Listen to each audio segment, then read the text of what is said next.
Marilyn Chambers was never famous in a gentle or gradual way. Her image arrived in American homes first as a symbol of innocence, printed on everyday consumer packaging, and then re-emerged as a name that unsettled advertisers, critics, and moral gatekeepers almost overnight. She became a lightning rod in the early 1970s, not because she sought controversy for its own sake, but because her presence exposed contradictions America was not ready to confront. Too wholesome to dismiss, and too bold to comfortably embrace, Marilyn stood at the center of a cultural collision between desire, judgment, and fear. Fame came to her early and violently, stripping away the chance to grow quietly as an artist. Instead, she was frozen into a symbol before she had time to fully understand herself. The applause was loud, but it came with invisible chains, tightening around her identity long before the public realized the cost.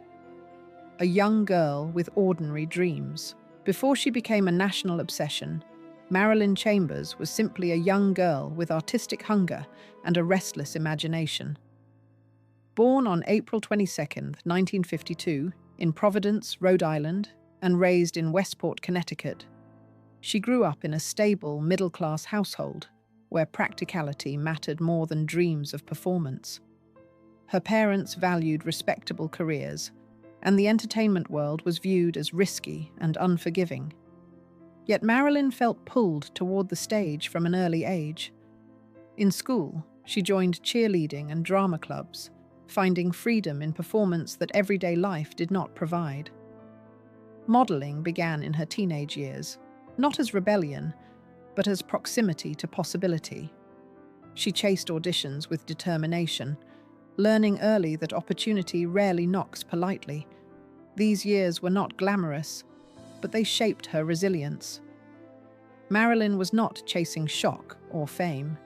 She was chasing visibility, hoping to be seen as someone capable of more, stepping into a door that would not reopen. By the early 1970s, Marilyn's career hovered on the edge of promise and frustration. Small modeling jobs and minor film appearances hinted at potential, but real breakthroughs remained elusive. After moving to San Francisco, a city more tolerant of experimentation, she took whatever work allowed her to remain connected to performance.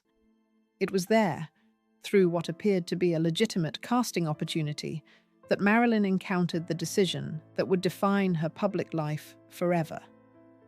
What she believed was a chance at mainstream recognition revealed itself as something far more controversial. She hesitated, fully aware that this path could permanently alter how the world saw her. Yet she also understood how fragile opportunity could be. Choosing to proceed was not reckless ambition, but a calculated gamble made by someone tired of standing just outside the spotlight. That single decision transformed Marilyn from an aspiring actress into a cultural symbol overnight, becoming a symbol instead of a person. When the film was released, it landed at a moment when American culture was already cracking under the pressure of changing values. Marilyn Chambers did not simply appear in a movie, she became a focal point of national debate. Audiences no longer discussed her as a performer, but as a question, one that blurred lines between art, morality, and identity.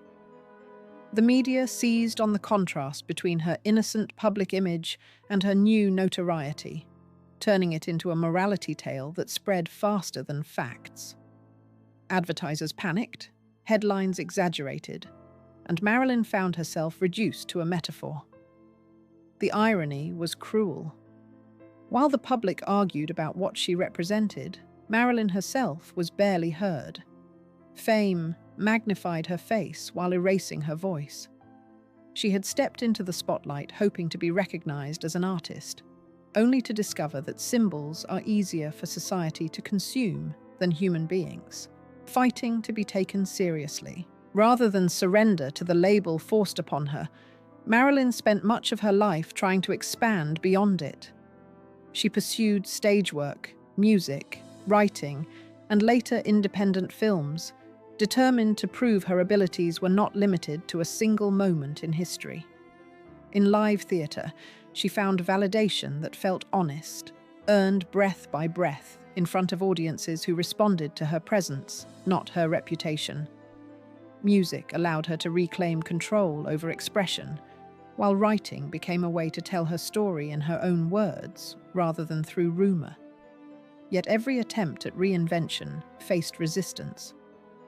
Doors opened briefly, then closed just as fast. The past followed her like a shadow that refused to detach. Recognition came, but often in ways that reinforced the very identity she was trying to outgrow. Marilyn learned that escaping a powerful image can be harder than creating one. Love, control, and emotional exhaustion. Marilyn's personal relationships unfolded under the same pressure that defined her career. Early love was rooted in survival and shared struggle, long before fame complicated everything. As her public identity grew, intimacy became entangled with power, management, and expectation. Some relationships promised guidance and protection, yet blurred the line between support and control. Over time, the constant judgment, professional rejection, and emotional strain began to take a toll. Marilyn turned to substances, not for indulgence, but as a way to quiet exhaustion and disappointment. What the public often misunderstood was that her battles were not about excess, but depletion. She had spent years defending her right to be taken seriously, absorbing stigma from every direction. When relationships collapsed, they did so under the weight of two people trying to survive an environment that rarely allowed softness, patience, or recovery. Recovery, motherhood, and quiet strength. One of the most transformative chapters of Marilyn Chambers' life came not through fame, but through recovery and motherhood. Facing the consequences of addiction forced her to slow down, confront herself without applause, and rebuild from a place of honesty. Entering sobriety was not a public gesture, but a private commitment to survival. Motherhood followed, bringing fear alongside purpose. For the first time, Marilyn was responsible not just for her own life, but for someone else's future. That responsibility reshaped her priorities. She stepped back from constant exposure and chose quieter work, smaller projects, and a slower pace. Though her personal relationships remained complicated, this period reflected resilience rather than collapse. Marilyn was no longer chasing validation. She was learning how to exist outside spectacle, proving that reinvention does not always look dramatic. Sometimes it looks like endurance, discipline, and choosing to stay alive.